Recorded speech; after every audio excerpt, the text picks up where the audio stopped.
গৃহস্থেরা দলে দলে হাঁস মুরগি কতই পালে, সন্ধ্যা হলে ডাক দিয়া লয় ঘরে।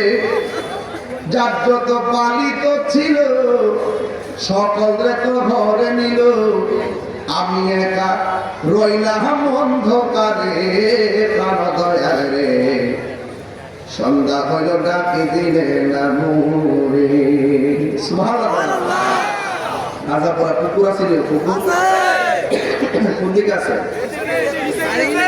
ওই পুকুরে পুষ্করিতে হাঁস জানে, হাঁস হাঁসের বাচ্চা সন্ধ্যাবেলায় না ফিরলে মালিক ঘরে থাকে না। হাঁসের বাচ্চার মায়ায় মালিক ঘর থেকে বের হয়ে পুকুরে পাড়া যায় তো সুই সুই। যখন ডাক দেয় মালিকের কণ্ঠ শুই না, হাঁসগুলা কিনারে বেড়ে যায়। হাঁসের বাচ্চার প্রতি মালিকের কত মায়া, মায়া রে মায়া। এর চাইতে কোটি গুণ মায়া আমার আল্লাহ বান্দারে বানাইছে। কথা বলেন। বান্দা যখন গুনার দিকে যায়, আল্লাহ কয়, ও বান্দা লা তাকনাতু মির রাহমাতিল্লাহ, আমার রহমত থেকে নিরাশ হয় না। গুনাহ করে ফেলেছো, আমি আল্লাহর নাম রহমান, আমি আল্লাহর নাম গাফফার। যদি ওই নামটা যদি বাড়াইয়া আল্লাহর কাছে ক্ষমা চায়, জবান করে বলুন, আমার আল্লাহ রহমতের কিনারায় ফিরাই দেখি ফিরাইবে না। কান দয়ালে আর পরীক্ষার সময় নাই, কর জোরে ক্ষমা চাই। শেষের খেয়া না নিলাই আমারে, আমার দিন কি এমনি যাবে, লোকে তোমায় কি বলিবে। এই দুঃখ রইল তাহিরির অন্তরে। প্রাণ দয়াল রে, সন্ধ্যা হইল ডাকি দিলে না মোরে, সন্ধ্যা হইল ডাক দিলে না মোরে। প্রাণ দয়াল রে, সন্ধ্যা হইল ডাকি দিলে না মোরে। জোরে জোরে কি সুবহানাল্লাহ বলা যাবে না। গুনাহ মাফের মালিক কে? ওই আল্লাহর কাছে একটু আলফানা চাইয়া আমি একটু আল্লাহর ওলিদের শান বলার চেষ্টা করব। কারণ যিকরুল আম্বিয়া ইবাদা ওয়া যিকরুস সালিহিন কাফারা, এই মানসিকতাই নিয়ে কিছু কথা বলে বিদায় হয়ে যাব। হুজুর গাউসুল আজম আব্দুল কাদের জিলানী রহমাতুল্লাহ আলাইহি যখন রাস্তা দিয়ে মজলিসে যেতেন, হঠাৎ করে একটা কণ্ঠ ডাক দিয়ে বলতেন, রাস্তাটা সুন্দর করে করে দাও, এখানে একজন মাদ্রাসা কুলি বসবেন। উপস্থিত মানুষগুলো ডাক দিয়ে বলতো, আব্দুল কাদের, ও আল্লাহর ওলি, আপনি এখানে এসেছেন, আপনার সঙ্গে কোনো মানুষ দেখলাম না, আমরাও কথা বললাম না। কে আমাদেরকে বলল রাস্তাটা ফাঁকা করে দেওয়ার জন্য? কণ্ঠ শুনলাম, মানুষটাকে তো দেখলাম না। কে আমাদেরকে বলল স্পেসটা সুন্দর করে বিছানা কালিটা বিছায় দেওয়ার জন্য? কণ্ঠ শুনলাম, কিন্তু মানুষ দেখলাম না। ওই কারবালার কথা মনে হয়ে গেছে। কারবালার জমিনে ইমামে আলী মুকাম রাদিয়াল্লাহু তাআলা নূর কল্লা মুবারকটা যখন বর্ষার মাথায় ঢুকাইছে, উপস্থিত মানুষ বলতেছে, আমরা তাকে দেখলাম কাটা কল্লার জবান দিয়া সূরা কাহফের তেলাওয়াত শোনা যাইতেছে।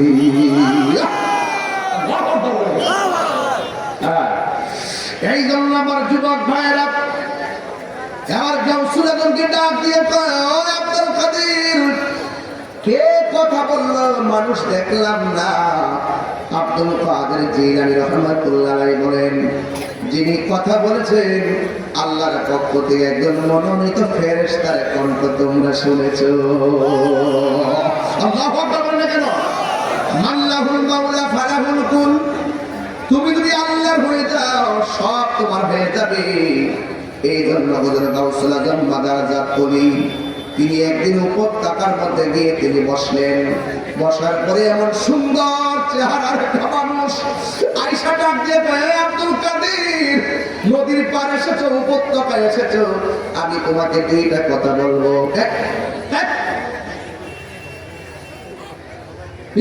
প্লিজ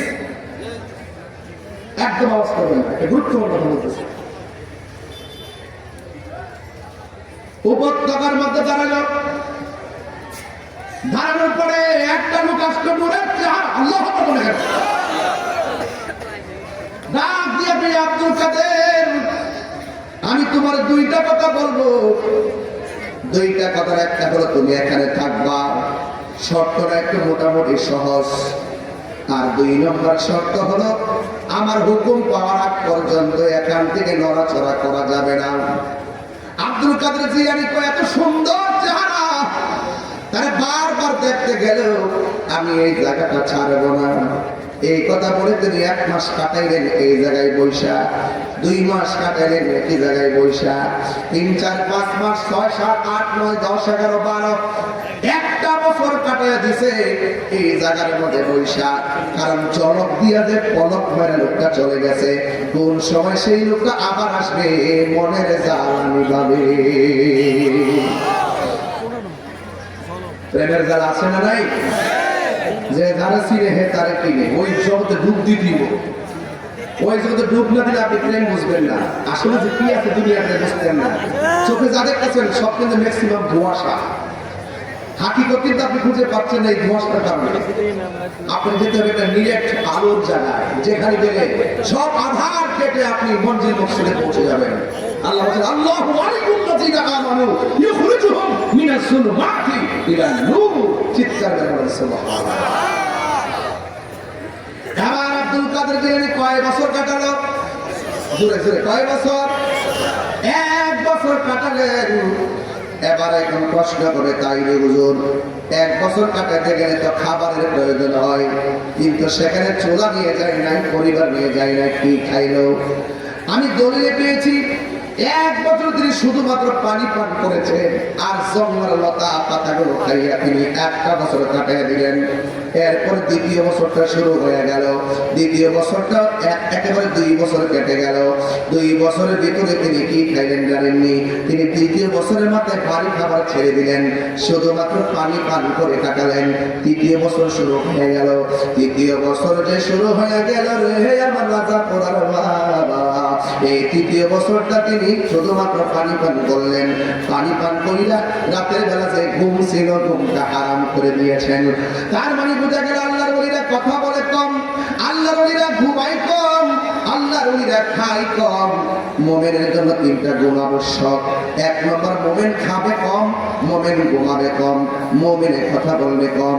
গাউসুল আজম এমন ভাবে 1টা বছর, 2টা বছর, 3টা বছর কাটায় দিলেন। এরপরে তিনি এখান থেকে নির্দেশ পায় আল্লাহ বলেন। এখন প্রশ্ন, হুজুর নির্দেশ দিল, যার নির্দেশে তিনি বসেছিলেন, যার নির্দেশে তিনি আবার জঙ্গলে চলে গেলেন, তার নামটা একটু বলেন না? তার নামটা অন্য কেউ নয়, তিনি হল হযরতে খিজির আলাইহিস সালাম। কানা আদম সালিহান, এবং একজন বান্দা যিনি পানির নিচে থাকে। সুবহানাল্লাহ বলা গেল। তার নাম হলো খিজির। খা দোয়া দোয়া, খিজির মানে সবুজ, সবুজ আখদারুল সবুজ, আহমারুল লাল, আসওয়াদুল কালো, আসওয়াদুল কালো, আবিয়াদুল সাদা। তিনার নাম খিজির, মানে হলো তিনি পানির নিচ থেকে মরুভূমির সাদা পানির মধ্যে যদি তিনি বসতেন, আমার আল্লাহ সেই জায়গাটাকে সবুজ ঘাসে পরিণত করে দিত। আর বড় করে বলে আল্লাহু আকবার। এই জন্য আমার যুবক ভাইয়েরা, ওই খিজির আলাইহিস সালাম হলো তিনি যার কাছে মুসা কালিমুল্লাহ গিয়ে তরিকতের সবক এনেছিলেন। আজকে আমার সমাজের মধ্যে মানুষ বলে 3 মসজিদ ছাড়া নাকি কোথাও নিয়ত করে যাওয়া নাকি জায়েজ নাই। আরে বাবা, ইলম অর্জন করার জন্য, সোহবতের জন্য, বেলায়েতের জন্য, রহমত কামনা করে, ওসিলা তালাশের জন্য একজন লোক একজনের কাছে নিয়ত করে যাবে, এটা হলো মুসা নবীর সুন্নাত। আজকে যারা আমাদেরকে বিভিন্ন অপব্যাখ্যা করে, এরা হাকিকতে সত্যকে গোপন রাখে। কথা বলেন ঠিক কিনা? এই জন্য আমি প্রায় মাহফিলের মধ্যে বলি, এদের ডানেও যাওয়া যাবে না, বামেও যাওয়া যাবে না। এই জন্য আমি মাঝে মাঝে নীরবে নীরবে গান গাই, পাইলে নিরালাই গো নবী, পাইলে নিরালাই, পাইলে নিরালাই গো নবী, পাইলে নিরালাই। 2 কদমে চুমুকাবো, চরণে দুলি মাখিব গায়ে, পাইলে নিরালাই গো নবী, পাইলে নিরালাই, পাইলে নিরালাই। বাবা আপনারা নবীকে দেখতে চান কি চান না? তাহলে নবীর একটু নীরবে নীরবে কথা কি চান না? ঘুমের ঘরে নবীর দিদার আপনারা চান কি চান না? মহব্বতে কন্যা পাইলে নিরালাহি গো নবী, পাইলে নিরালাই, পাইলে নিরালাহি গো নবী, পাইলে নিরালাই। দুই কদমে চুমু খাবো, চরণে ধুলি মাখিব গায়ে, পাইলে নিরালাই গো নবী, পাইলে নিরালাই, পাইলে নিরালাই গো নবী, পাইলে নিরালাই। আমার নবী নূরের নবী, আমার নবী জিন্দা নবী, আমার নবী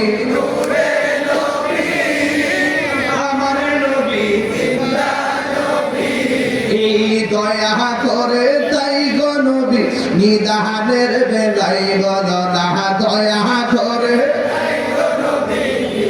বেলায় পাইলে নিরালাই গো নবী, পাইলে নিরালাই, পাইলে নিরালাই গো নবী, পাইলে নিরালাই।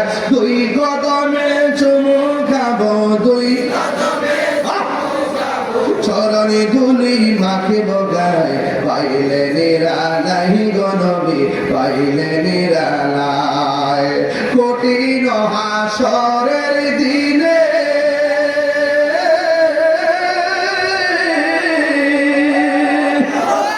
কঠিন হাসরের দিনে কে তরবে নবী বিনে, বলুন কঠিন নবী বিনে, ওরে দয়া করে তাই গো নবী হাসরের বেলায়, দয়া করে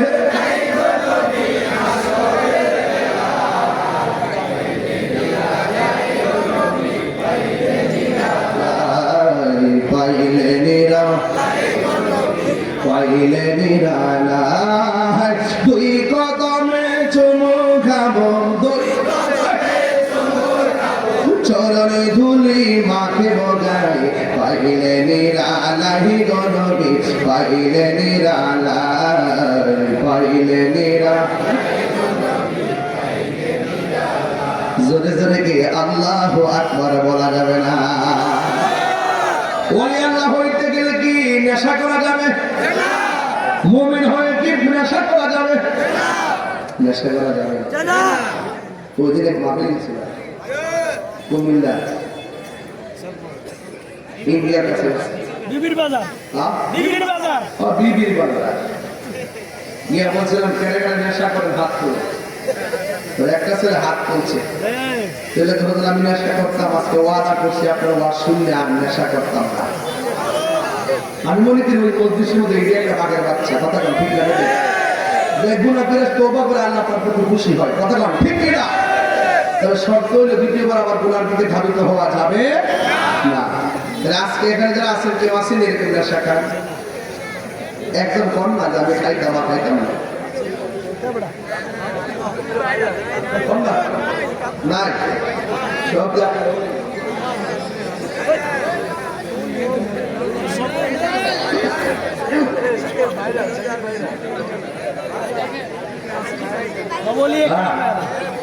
যাই হোক বাবারা, আপনার কথা বলতেছেন বাজি এক ছেলে বসুন। আপনারা এসেছেন আমাদের, আমি ওয়াজটা শুরু করছি, শুরুতে আমার বলা দরকার ছিল, আমি দুঃখিত। আমাদের এখানে যারা এসেছেন এর নবী আসে কিন্তু না জনগণের স্বার্থে কাজ করে, এটা রাইট আছে ঠিক কিনা বলে? এই জন্য আমাদের মাঝে উপস্থিত হয়ে আপনি জানেন যে বাংলাদেশ জাতীয়তাবাদী দল থেকে আপনাদের এই আসন থেকে মনোনীত পেয়েছেন জনাব ইন্দিরার মহিলা ব্যবসায়, ঠিক কিনা বলেন? প্রতিদিনের জন্য দোয়াটা চেয়ে নিন। আর এক নম্বর হলো এখানে উপস্থিত আছেন শাহরাস্তি উপজেলার জাতীয়তাবাদী দল বিএনপির সভাপতি জনাব আলহাজ মোহাম্মদ আয়াত আলী ভুইয়া, আলহামদুলিল্লাহ। এরপরে আসছেন শাহরাস্তি উপজেলা বাংলা জাতীয়তাবাদী দল বিএনপির সেক্রেটারি সাধারণ সম্পাদক জনাব সেলিম পাটোয়ারি লিটন সাহেব।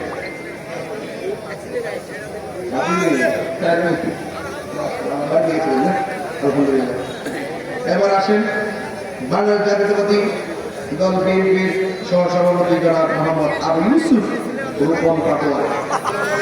মারহাবা। তুমি কে আমি কে, তুমি কে আমি কে, মারহাবা। আমরা কোন জনতা, আর আবার কোন জনতা? আগামীতে এটাই হবে আমাদের পরিচয়, এটা দিয়ে আমরা ইনশাআল্লাহ অনেক জায়গায় যাবো ইনশাআল্লাহ। সুন্নি জনতা এক যাকে চিনতে হবে, এটা সুন্নি। সুন্নি চিনে না, সুন্নি চিনতে হবে, কথা বলে আমাদের মধ্যে লোক আছে ইনশাআল্লাহ। আছে না নাই? আছে না নাই?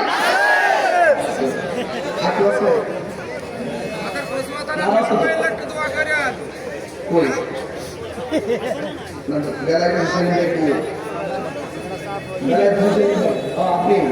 আচ্ছা আচ্ছা, মাশাআল্লাহ, আলহামদুলিল্লাহ। আমাদের নেতৃস্থানীয় ব্যক্তির মধ্যে অনেক মূল চলে আসছে, আলহামদুলিল্লাহ।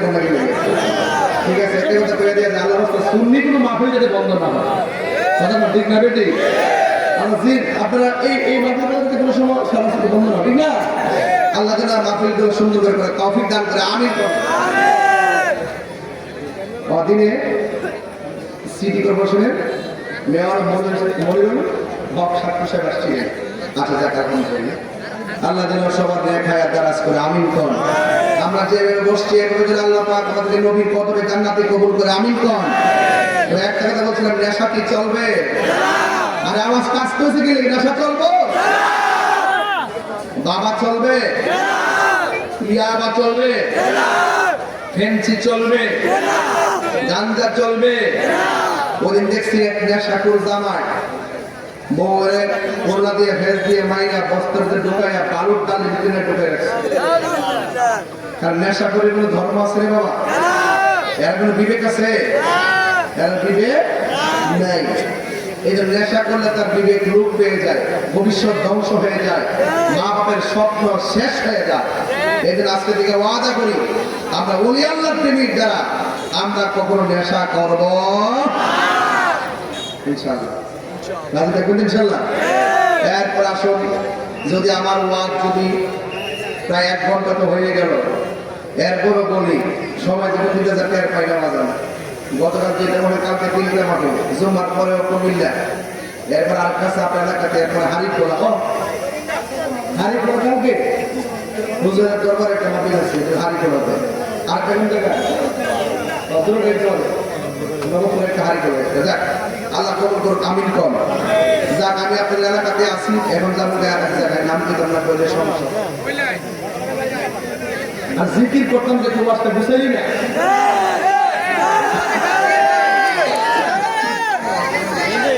জিকির হবে কা? এবার কথা শেষ করলে এখন বলেন, মার মনে কষ্ট দিয়ে কেউ কি ওলি হইতে পারে?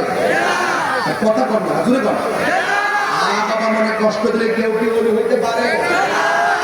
আপনাদের হুজুর শাহজাদা এটা সুন্দর একটা নাচ রাসূল একটা হামদে আলাহি করছেন, শুনতে কি ভালো লাগে না? আপনি কি চান না যে আপনাকে সন্তান এইভাবে সেই স্টেজে বসে নাচ রাসূল করুক? আপনারা চান না? এই জন্য যদি চান, আল্লাহর ওয়াস্তে মা বাপকে কষ্ট দেওয়া যাবে না। মা বাপকে কষ্ট দিয়ে তাহির সামনে বসে ওয়াজ শুনবেন, আপনার মধ্যে শ্রোতা তাহিরি দরকার নাই। কথা ঠিক কিনা? আজকে এই এলাকায় যদি আমি ঘুরি, ম্যাক্সিমাম দেখবেন 70% পুরা বাপ মা সন্তানের বউর বিরুদ্ধে অভিযোগ দিব যে স্বপ্ন নিয়ে সন্তানকে বড় করছি, সেই স্বপ্ন পূরণ হয় নাই। কথা বলেন ঠিক কিনা? আজকের ওয়াদা হলো, আমরা কোনোদিন মা বাবা মনে কষ্ট দিব। কারা কারা আমার কথা একমত হাত তুলে দেখান। আল্লাহ যাদের আব্বা আম্মা কবরে চলে গেছে, আল্লাহ তাদের কবরটাকে জান্নাতের বাগান বানায় দেন। আল্লাহ যাদের আব্বা আম্মা বেঁচে আছে, আল্লাহ আপনি নেক হায়াত দান করে দেন।